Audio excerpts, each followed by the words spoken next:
योजना बंद होणार नाही असं उपमुख्यमंत्री अजित पवार यांनी ठणकावून सांगितलं। तसंच आम्ही लाडक्या बहिणींना 2100 रुपये नक्की देणार, बहिणींना 2100 रुपये नक्की देणार। लाडक्या बहिणींना एप्रिलचा हप्ता 2100 रुपये नक्की देणार, अजित दादांची घोषणा। पण सर्व बहिणींना एप्रिलचा हप्ता मिळणार नाही। 10व्या हप्त्याचं वाटप सुरू, यादी तयार। 53 लाख बहिणी अपात्र, तर काही बहिणींना पात्र असूनही 500 रुपयेच मिळणार। 2100 रुपये आम्ही लगेच देणार, आम्ही कधीच नाही म्हणालो नाही, अजित दादांची विधानसभेत गर्जना। लाडक्या बहीण योजनेचे 2100 रुपये आपण देणार की नाही, येस ऑर नो? 3000 रुपये दिले, ही गोष्ट लक्षात ठेवा, हे देणार आहे। आम्ही कधीच कोणी नाही म्हणलं नाही, मुख्यमंत्री नाही म्हणलं नाही, एकनाथ नाही म्हणलं नाही, आदित्य नाही म्हणलं नाही। अजित दादांच्या घोषणेनंतर बहिणी खुश झाल्या। त्यानंतर राज्याचे उपमुख्यमंत्री बहिणींचे लाडके भाऊ एकनाथ शिंदे साहेब यांनी घोषणा केली, बहिणींनो आता 2100 नाही तर तुम्हाला 1500चे 3000 रुपये किंवा त्यापेक्षाही जास्त करू। मी आपल्याला सांगतो, तुम्हाला आता आम्ही 1500 रुपये देतोय, तर 1500चे 3000 होतील आणि सरकारची ताकद वाढली। तुम्हाला देताना 3000पेक्षाही जास्त देण्याची ताकद आली। लाडक्या बहिणीला 10वा हप्ता 2100 रुपये सुरू झालाय। पहिल्या टप्प्यात 6 जिल्हे असणार आहेत। 4 नव्या नियमानुसार काही बहिणींना 2100 रुपये, तर काही बहिणींना फक्त 500 रुपये, तर काही बहिणींना 0 रुपये मिळणार आहेत। आता तुम्हाला 2100 रुपये येणार की फक्त 500 रुपये येणार की 0 रुपये येणार, यासाठी हे 4 नियम काळजीपूर्वक पहा। एप्रिलच्या हप्त्याचं वेळापत्रक तयार, येणाऱ्या 4 ते 5 दिवसात सर्व बहिणींना टप्प्याटप्प्याने पैसे मिळणार, आदिती ताईंनी दिली माहिती। माझी लाडकी बहीण योजना त्याच्या वितरणाची सुरुवात, सन्मान निधीच्या वितरणाची सुरुवात आपण आजपासून करत आहोत। त्यापेक्षा अधिक महिलांना आज आपण पहिल्या दिवशी लाभ वितरित करत आहोत। असंच उद्या, परवा आणि आणखीन पुढचे 2 दिवस असे 4 दिवस रोज महिलांना लाभ वितरण करणार। दररोज 6 जिल्ह्यामध्ये एप्रिलच्या हप्त्याचं वाटप होत आहे, पण हा हप्ता सर्व बहिणींना सारखा मिळणार नाही। काही बहिणींना 2100, तर काहींना 1500, तर काहींना 0 रुपये मिळणार आहे। त्यातच 53 लाख बहिणी अपात्र झाल्याची चर्चा सुरू झाली, कारण की 4 नव्या नियमानुसार पडताळणी होत आहे, बहिणींची संख्या कमी होणार। आणि आता लाडक्या बहिणींसाठी सगळ्यात महत्त्वाची बातमी, लाडकी बहीण योजनेच्या लाभार्थ्यांची संख्या मोठ्या प्रमाणात घटण्याची शक्यता आहे। एप्रिलच्या हप्त्यासाठी 4 वेगळ्या याद्या तयार झालेल्या आहेत। पहिल्या यादीत ज्या महिलांचं नाव आहे त्यांना 2100 रुपये मिळणार, तर दुसऱ्या यादीतील महिलांना 1500 रुपये मिळणार, तिसऱ्या यादीतील महिलांना 500 रुपये मिळणार, तर चौथ्या यादीत नाव असेल तर त्या महिलांना 0 रुपये, म्हणजेच त्या महिला अपात्र असणार। आता 2100 रुपयाच्या यादीत नंबर लावण्यासाठी तुम्हाला काय करायचं आहे, यासाठी हा व्हिडिओ फक्त 2 मिनिटं पहा। लाडक्या बहिणींची आता पडताळणी सुरू होणार आहे। 2100 रुपये पडताळणी शिवाय देणार नाही, सगळे नियम धरले जाणार। 1 एप्रिल पासून लाडकी बहीण योजनेत बदल होणार, अजित दादांनी दिली माहिती। व्हिडिओमध्ये लाडक्या बहिणींसाठी 4 खूप महत्वाच्या आणि अर्जंट बातम्या समजून घेणार आहोत, ज्यामध्ये एप्रिलच्या हप्त्याचं वेळापत्रक, कोणत्या जिल्ह्यामध्ये सर्वात आधी पैसे येणार, एप्रिलच्या हप्त्यासाठी कोणते 4 नवे नियम असणार आहे। त्यानंतर आपण लगेच पाहणार आहोत कोणत्या बहिणीला 2100 रुपये मिळणार, कोणत्या बहिणीला 500 रुपये आणि कोणत्या बहिणी डायरेक्ट अपात्र होणार आहेत। त्याबरोबर ज्या बहिणींचे मागचे पैसे राहिले आहेत ते त्यांना केव्हा मिळणार आणि त्यासाठी काय करावं लागेल, संपूर्ण सविस्तर व्हिडिओ हा फक्त तुम्ही 2 मिनिटं जरी पाहिला तर तुमचा भरपूर फायदा होणार आहे। एप्रिलच्या हप्ता वाटपाला सुरुवात झालेली आहे, त्यामुळे सगळ्यात पहिला आपण पाहणार आहोत की कोणत्या जिल्ह्यामध्ये पहिल्या टप्प्यात पैसे येणार आहे।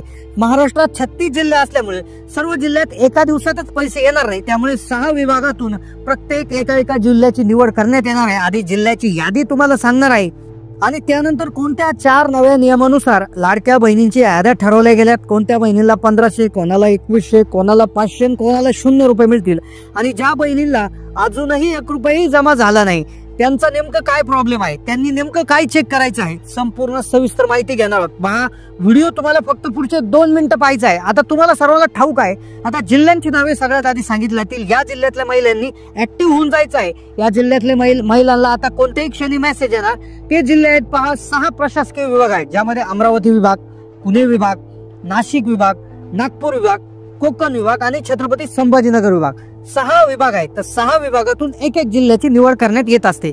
आता यामध्ये असे जिल्हे घेतले आहेत की ज्यांची लोकसंख्या कमी आहे आणि असेही जिल्हे घेतलेले आहेत की ज्यांना ज्या जिल्ह्यामध्ये 8वा आणि 9वा हप्ता भरपूर ठिकाणी प्राप्त झालेला नाही. त्यामुळे बहिणींना आता कदाचित 3000 अधिक 2100 5100 रुपयाचा देखील डायरेक्ट मेसेज येऊ शकतो किंवा 3 वेगळे मेसेज येऊ शकतात आणि टोटल 5100 रुपये होऊ शकतात. पण काही बहिणीला 500 रुपये येणार आहेत, तर काही बहिणीला 0 रुपये येणार आहेत.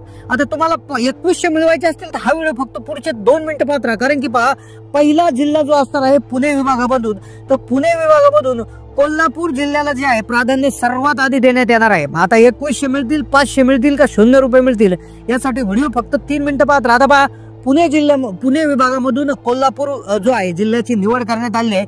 बाकीचे जे 4 जिल्हे आहेत त्यांना पैसे उद्या किंवा परवा त्या ठिकाणी मिळणार आहे. दुसरा विभाग जो आहे नाशिक विभाग, नाशिक विभागामध्ये जिल्हे जर बघितले तर नाशिक, धुळे, नंदुरबार, जळगाव आणि अहिल्यानगर. तर यामध्ये क्षेत्रफळाच्या दृष्टीने सर्वात मोठा जिल्हा अहिल्यानगर म्हणजे पूर्वीचा अहमदनगर, या जिल्ह्याला सगळ्यात आधी प्राधान्य देण्यात येणार. या जिल्ह्यामध्ये एप्रिलचा हप्ता कोणत्याही क्षणी जमा होणार. आता 2100 जमा होणार, 500 जमा होणार, 1500 होणार का 0 होणार, याच्यासाठीचे 4 नियम पुढे सांगतो. पुढचा जो विभाग आहे पहा नागपूर विभाग. तुम्ही कोणत्या विभागातून कोणत्या जिल्ह्यातून व्हिडिओ पाहता कमेंट करा, कारण की तुम्हाला पैसे आता कमी जास्त जमा होणार आहेत. नागपूर विभागामध्ये 6 जिल्हे येतात, नागपूर, वर्धा, गडचिरोली, भंडारा, गोंदिया आणि चंद्रपूर. तर यामध्ये गडचिरोली हा जो जिल्हा आहे, गडचिरोली जिल्हा जो आहे तर यामध्ये याचा समावेश केला आहे. मुख्यमंत्र्यांनी घोषणा केल्यानंतर गडचिरोली पहिल्यांदा सगळ्यात आधी घेण्यात आला आहे, पण बाकीचे 5 जिल्हे जे आहे त्यांना नंतर थोडीशी वाट पाहावी लागेल. कोकण विभाग आहे बघा, कोकण विभागामध्ये एकूण 7 जिल्हे येतात. 7 जिल्ह्यामध्ये पहा मुंबई शहर जिल्हा, मुंबई उपनगर जिल्हा, ठाणे, पालघर, सिंधुदुर्ग, रायगड, रत्नागिरी. यापैकी सिंधुदुर्ग जिल्ह्याची निवड करण्यात आली. आता 2100 येतील, 1500 येतील ते 0 रुपये येतील. आता आणि ज्या बहिणींचे फेब्रुवारी, मार्च किंवा जानेवारीचे आधीचे पैसे राहिले त्यांनी नेमकं काय करायचं आहे, कोणते 4 नियम लावलेले आहेत लक्षपूर्वक पाहत राहा. कमेंट करा, कमेंटमध्ये आम्ही तुम्हाला उत्तर देणार आहे, कारण की भरपूर महिलांना पैसे जमा झाले. छत्रपती संभाजीनगर विभाग आहे बघा, त्यामध्ये जर बघायला गेलं तर परभणी, छत्रपती संभाजीनगर, हिंगोली, नांदेड, लातूर, बीड, जालना आणि धाराशिव 8 जिल्हे येतात. यापैकी परभणी जिल्ह्याची सगळ्यात आधी निवड करण्यात आली आहे. शेवटचा विभाग सांगतो आणि त्यानंतर लगेच कोणाला 1500, कोणाला 2100, कोणाला 500 आणि कोणते 4 नियम. अमरावती विभाग जर बघितला तर यामध्ये वाशिम जिल्ह्यामध्ये पैशाचं वाटप होणार आहे, पण या व्यतिरिक्त यवतमाळ, बुलढाणा, अमरावती, अकोला यांना वेटिंग लिस्ट मध्ये ठेवण्यात आले आहे. 6 जिल्ह्यांची नावे सांगितली. आता कोणाला 2100, कोणाला 1500, कोणाला 500 मिळणार. तर आता पहा 0 रुपये कोणाला मिळणार. आता ज्या महिला अशा आहेत की ज्या 4 नियमामध्ये बसणार नाही. आता कोणते 4 नियम, तर 4 नियम जुनेचे आहेत. पहिला नियम आहे पहा, ज्या बहिणींचं उत्पन्न 2.5 लाखाच्या आत आहे. 2.5 लाखाचं उत्पन्न लाख कसं समजणार की जर तुमचं रेशन कार्ड जर पिवळं आणि केशरी नसेल आणि जर रेशन कार्ड पांढरा असेल आणि पांढरा रेशन कार्ड असेल आणि तुमच्याकडे 2.5 लाखाच्या आतला उत्पन्नाचा दाखला नसेल, तर याचा अर्थ सरळ सरळ असा होतो की तुमचं उत्पन्न 2.5 लाखाच्या वर आहे आणि तुम्हाला त्या योजनेतून वगळण्यात येईल. जर तुमच्याकडे पांढरा रेशन कार्ड असेल आणि तुम्ही जर 2.5 लाखाच्या वर आतला जर उत्पन्नाचा दाखला काढून आणला आणि तो जर सादर केला, तो पुढे सादर करायचं ते पुढे सांगतोच, तर नक्कीच तुम्हाला पैसे मिळणार आहे, तुमचे पैसे जाणार नाही. पण पिवळे केशरी रेशन कार्ड धारकही यामधनं वजा होऊ शकतात, अपात्र होऊ शकतात. पण त्यांच्याकडे असायला पाहिजे 4 व्हीलर.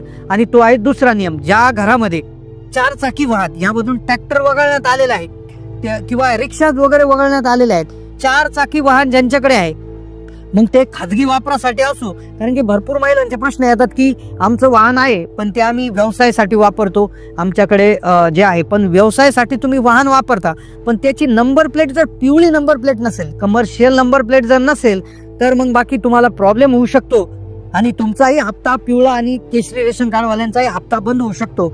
आणि मग 500 कोणाला मिळणार. आता बंद होण्याचे 2 नियम सांगितले. पुढचा नियम आहे सरकारी नोकरदार. तुमच्या घरामध्ये कोणी सरकारी नोकरदार असेल तर तुम्हाला अजिबात एप्रिलचाही हप्ता मिळणार नाही आणि तिथून पुढचे कोणतेच हप्ते मिळणार नाही. डायरेक्ट तुमचा अर्ज रद्द करण्याचे आदेश देण्यात आले. सरकारी नोकरदार असेल तर अजिबात कुठल्याही प्रकारचे पैसे तुम्हाला मिळणार नाही म्हणजे नाहीच. त्यानंतर 4था नियम आहे बघा. 4था नियम असा आहे की ज्या बहिणी डबल योजनेचा लाभ घेतात. आता 4थ्या नियमामध्ये 500 रुपये मिळण्याची तरतूद आहे. काहींना 0 मिळतील पण काहींना थोडे म्हणजे 500 रुपये मिळतील. आता 4था नियम आहे की अशा महिला अशा आहेत की ज्या डबल योजनांचा लाभ घेतात, म्हणजे संजय गांधी निराधारचा त्या ठिकाणी लाभ घेतात किंवा श्रावणबाळ योजनेचा घेतात किंवा इतरही कुठल्या नमो शेतकरीचा असेल, PM शेतकरीचा लाभ घेत आहे. आता निराधार योजनेचे 1,500 रुपये त्या ठिकाणी महिलांना मिळतात.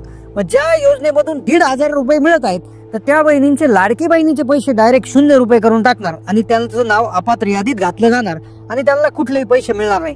आता या व्यतिरिक्त अशी एक गोष्ट त्या ठिकाणी आलेली आहे की ज्या बहिणींचं शेतकरी आहेत आणि ज्यांच्या नावावर शेतजमीन आहेत आणि ज्या PM किसान आणि नमो शेतकरीचा लाभ घेत आहेत, आता लक्षपूर्वक ऐकायचंय, PM किसान आणि नमो शेतकरी योजना जी आहे या अंतर्गत बहिणीला 6,000 रुपये केंद्राचे 6,000 रुपये राज्याचे असे वर्षाला 12,000 रुपये मिळतात, म्हणजेच प्रत्येक महिन्याला 1,000 रुपये मिळतात. मग सरकार काय म्हणतंय की तुम्हाला सरकारकडून 1,500 रुपयेच मिळणार आहे. मग ते 2-3 योजनांचे मिळून जरी मिळेल ते मिळतील. मग याचा अर्थ काय होतो की तुम्हाला PM आणि नमोचे 1,000 मिळतात, तर लाडकीचे तुम्हाला 1,500 मिळणार नाही, तिकडून फक्त 500 मिळतील. म्हणजे 1,000 आणि 500 असे 1,500 असे टोटल करण्यात येणार. आता 2100 कोणाला मिळणार, तर 2100 विषयीचा निर्णय जो आहे तो पेंडिंग आहे. आता या आर्थिक वर्षात म्हणजे 2025-26 मध्ये तरी तुर्तास 1,500 रुपयाची आहे, पण नक्कीच घोषणा होऊ शकते. जे आहे जे अर्थसंकल्पीय अधिवेशन अजूनही सुरू आहे, ते अधिवेशन जे आहे तर त्या अधिवेशनामध्ये जर निर्णय झाला आणि जर मुख्यमंत्र्यांची त्यावर सही झाली आणि जर राज्यपालांनी त्याला मंजुरी दिली, अर्थमंत्र्यांनी पैसे मंजूर केले, चेकवर सही केली, तर नक्कीच तुम्हाला एप्रिलचा हप्ता देखील 2100 रुपये जमा होऊ शकतो. पण तुम्हाला मागचे हप्ते मिळाले नसतील तर तुम्ही तुमचं आधार लिंकिंग चेक करून घ्या. तुम्हाला जानेवारीचे मिळाले, फेब्रुवारी मार्चचे नाही मिळाले किंवा डिसेंबर पर्यंत मिळाले आणि पुढचे मिळाले नाही, म्हणजे ज्यांना थोडेफार मिळाले बाकीचे मिळाले नाही, त्यांनी त्यांचं आधार लिंकिंग चेक करून घ्या. बँक खात्याचा प्रॉब्लेम चेक करा. बँक खात्याचा मेसेज येत नसेल तर मिस कॉल नंबरला कॉल करून मिस कॉल चेक करा किंवा बँकेमध्ये जाऊन चेक करा. कारण की जर आधीचे आले म्हणजे इथून पुढचे येणारच आहे, तर असं त्या ठिकाणी आहे. तुमचं काय शंका आहे, काय प्रश्न आहे ते कमेंट करा, आम्ही तुम्हाला कमेंटमध्ये नक्कीच उत्तर देऊ. आणि नवनवीन अपडेट्स आता लाडकी बहीण योजनेविषयी येत राहणार आहे, तर त्यामुळे चॅनलला सबस्क्राईब करून ठेवायचं आहे आणि जास्तीत जास्त माता बहिणीला व्हिडिओ शेअर देखील करायचा आहे. धन्यवाद.